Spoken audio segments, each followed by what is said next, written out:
Hello and welcome to Shaking and Sipping. This is the show where we shake up a cocktail or other mixed drink, talk a bit about its history, possibly some variants thereon, and see how it is. We're continuing our quest to work through the IBA's official list of cocktails to see how those stack up. We're in section 2, that's the contemporary classics, and this week's classic is the Corpse Reviver number 2. Now, the Corpse Reviver number 2, as that name implies, is at least the second in the Corpse Reviver chain, and in fact is more like the billionth Corpse Reviver in the chain. Corpse Reviver, just as a general term, meant something to sort of wake one up and or be a hangover cure. As in line with most of the drinks in this section thus far, this is another classic morning drink as the IBA continues to encourage us to day drink.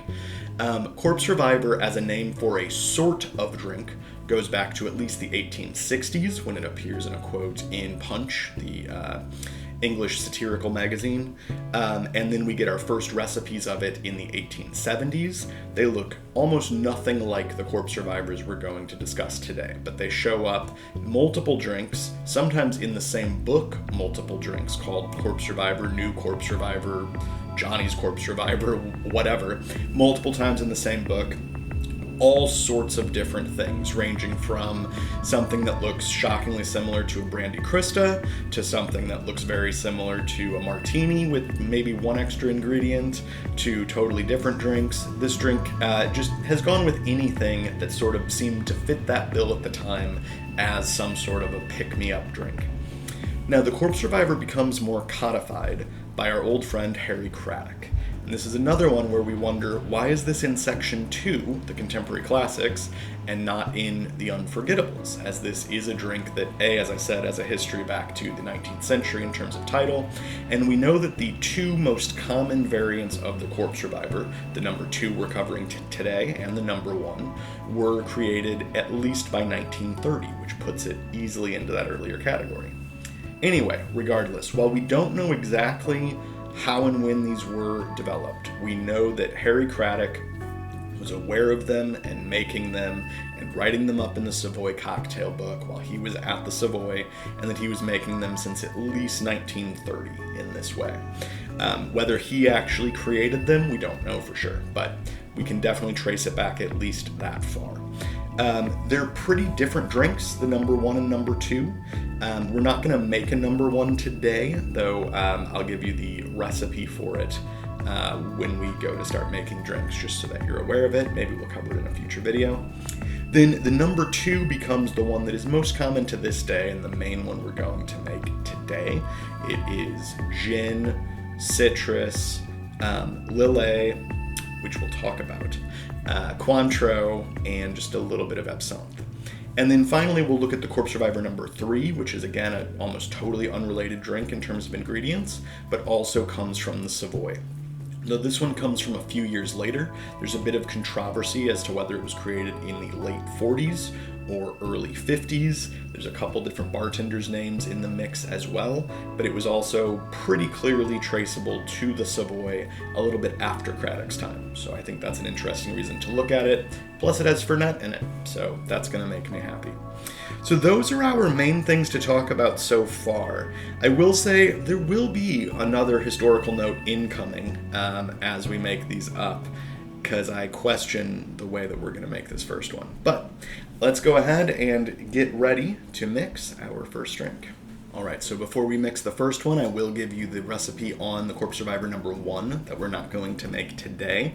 Craddock has this listed in the Savoy cocktail book with a caption, something to the effect of, to be drank before 11 a.m. whenever you need energy. So, not sure if I'm recommending that, but if that's something you need, then you are going to want to combine together 2 parts cognac, 1 part Italian vermouth or sweet rouge vermouth, and 1 part Calvados. And then either shake it and serve as is, or according to a few later bar manuals, add a twist of lemon. That's your Corpse Reviver number 1. Corpse Reviver number 2, on the other hand, doesn't specifically say in the book that it's going to give us energy before 11, but it does point out rather humorously that one of these will revive a corpse, 4 taken in quick succession will return that corpse to corpse form, which is fair.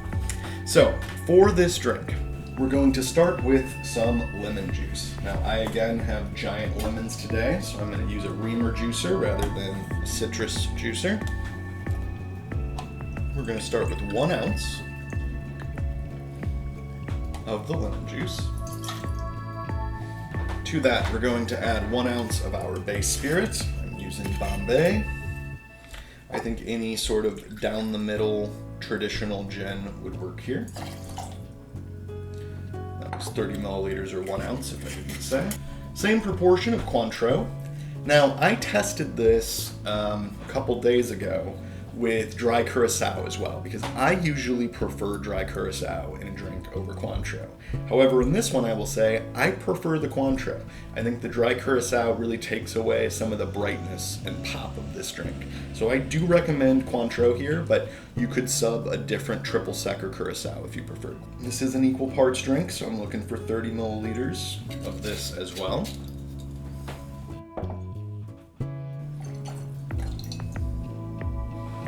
And finally, we want 30 milliliters of Lillet Blanc. And this is specifically called in the IBA as Lillet Blanc. I'm not foreshadowing any sort of complaints about that I'm going to have in a moment. But we're just going to go ahead and do that. If you haven't had Lillet before, it is a wine-based sort of aperitif product. It's sort of most similar to like a Blanc vermouth. A sweet but clear aromatic wine-based spirit that we'll talk about more in a little bit. The final ingredient should be just a drop or dash of absinthe. I'm not going to use that. I prefer to just atomize some into the glass, so we'll do that when we go to serve. I'm going to grab some ice. We'll give it a shake.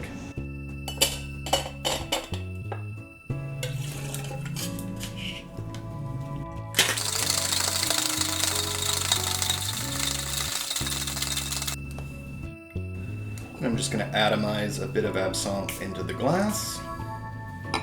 You're more than welcome to add that to the drink. I just like it on the glass. Then we're going to strain that into our ideally chilled coupe. And the IBA asks us to garnish with a bit of orange peel. I don't know that it's strictly necessary on this drink, but I don't think it hurts any. They present it on the rim, but I'm just going to express and deposit. And this is our IBA spec Corpse Reviver number 2. So the nose, obviously I'm getting some of that absinthe right in the front, that anisette quality, because I just sprayed it all over.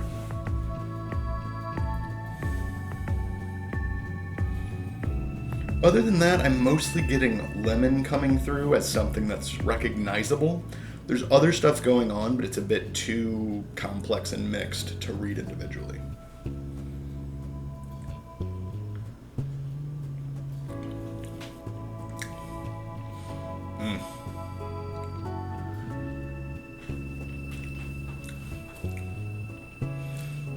So that's just a lovely drink. So right at the front of the palate, you get that pop. It's very fresh, a little bit tart. It's all that lemon. It just hits the front of your tongue and gets going. Then as you go back through with the mouth, it's more broadly citrus.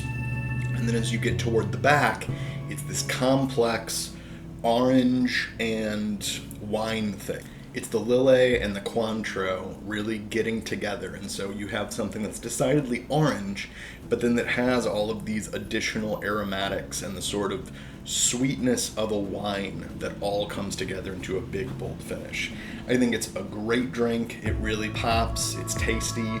It's light though. It's not incredibly strong in any one direction. It's not gin forward. Could definitely see how, as a first drink, it makes sense. Now, what's interesting about this drink, compared to many others we have looked at, is that this recipe is essentially identical to the original.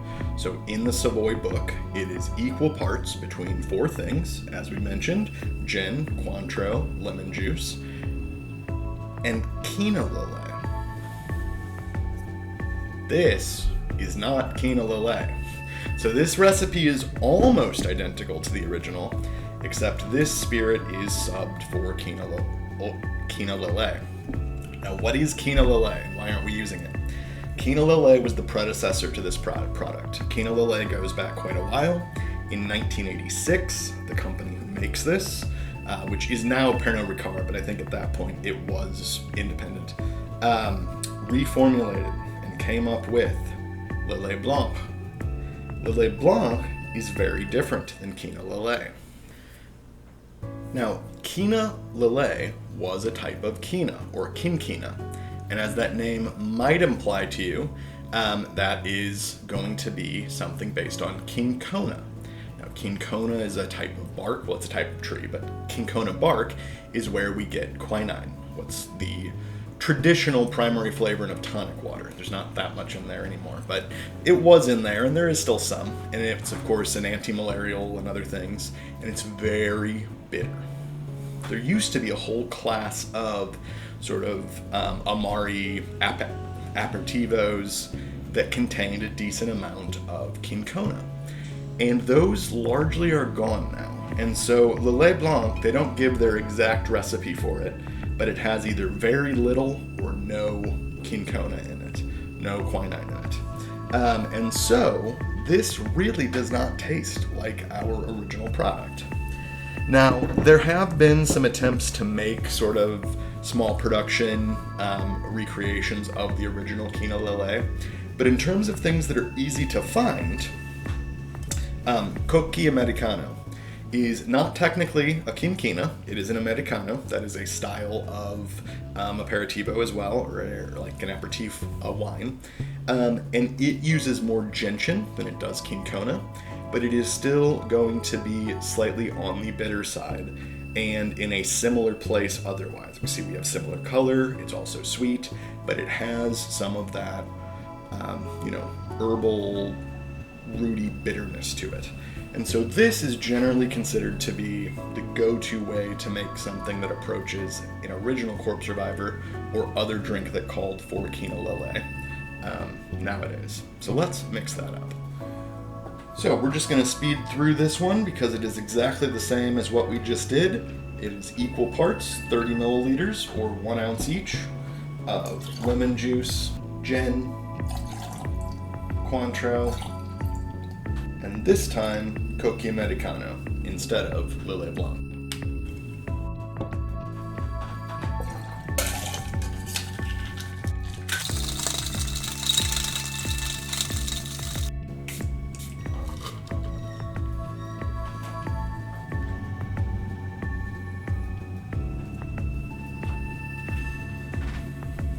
And this is actually a Corpse Reviver number 2.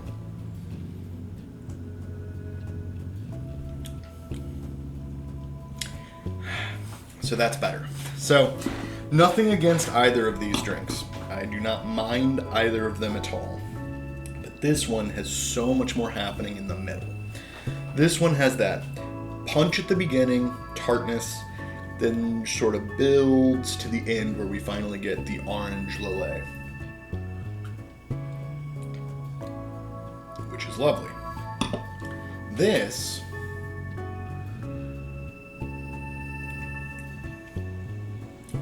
punch at the beginning, but it's also slightly more interesting from the very beginning. The Cocchi Americano is really fighting. It is pretty sweet, and it is pretty bitter. And so there's this undercurrent throughout of this little bit of bitterness. And so in that middle section of the drink, I'm tasting more of that bitter, earthy character, which then still grows into a more orange-focused ending. This drink is much more complex, much more interesting. I drastically prefer it. But if you don't have Cocchi Americano and you have Lillet Blanc, or you want something that just is a bit more mild and straightforward, this rules.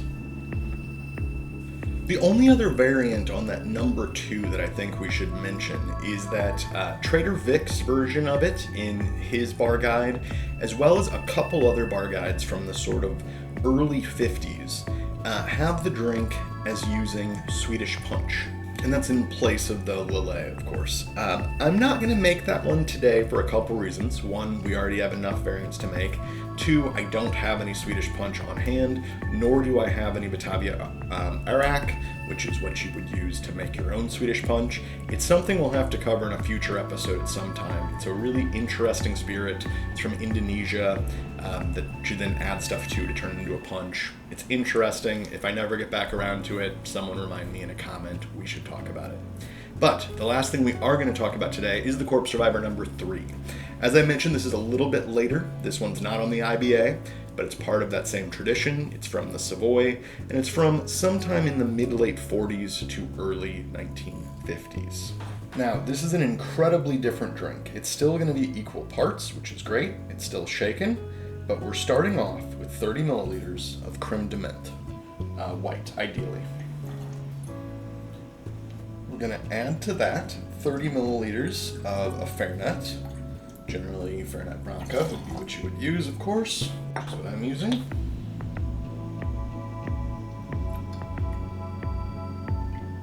And finally, 30 milliliters of Cognac. We're, of course, using Pierre Ferrand 1840, as we generally do.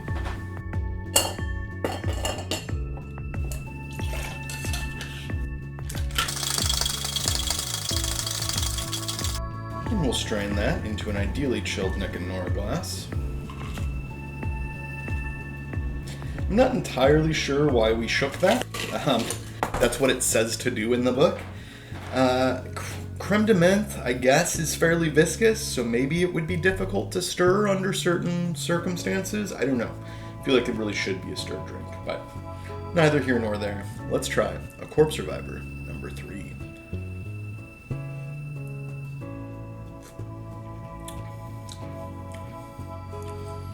Okay, this is happening.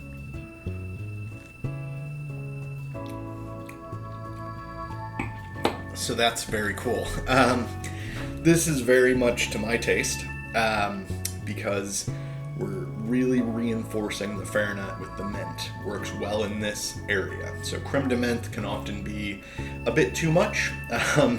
In this case, the Fernet already has all of those layered eucalyptus and already has some mint in it and already has a whole bunch of other herbs, such that the mint, the mint creme, is giving it sweetness to balance out the cognac, but the mint is just integrating in with those like eucalyptus and other herbal notes, and so I'm getting just a whole bunch of that, which starts off really tight.